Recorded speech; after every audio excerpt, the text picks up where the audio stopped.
Sound लाईनमध्ये यायच्या आधी इतकी सिच्युएशन वाईट होती, इतकी वाईट होती की मी अक्षरशः मैत्रिणींच्या घरी जाऊन आठवडाभर राहून त्यांच्यात खाल्ले मी. तेव्हा एक असं वाटत होतं की कोणच नाही, पूर्ण मी एकटी पडलेली.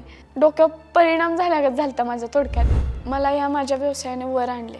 मला अख्खा महाराष्ट्र आता सध्या ओळखते, त्यामुळे मला माझा हे व्यवसाय इम्पॉर्टंट वाटतोय. तेव्हा ज्या वेळेस माझ्याकडे काही नव्हतं, जर मी माझ्या कामामुळे वर आली तर मी माझ्या कामाला जास्त प्राधान्य देते. पण हे बाकीच्या पब्लिकला नाही कळत. बाकीची पब्लिक फक्त एवढंच बघते, वैभवी डान्स करते, वैभवी एक्सप्रेशन देत्या, आणि त्याच्यात जास्त ट्रोल मलाच करतात की आधी छकुलीचा डान्स बंद करा, छकुलीचं बंद करा, हे ते.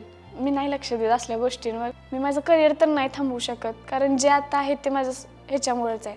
मला ऑपरेटिंग करू वाटलं मी ऑपरेटिंग करते, मला डान्स करू वाटलं मी डान्स करते. मी लोकांसाठी नाही करत आहे, मला आवड आहे, मी पूर्ण मला त्याच्यात रमून घेते एकदम. एवढंच फक्त डोक्यात असतं. मी फुल एन्जॉय करत असते माझा शो.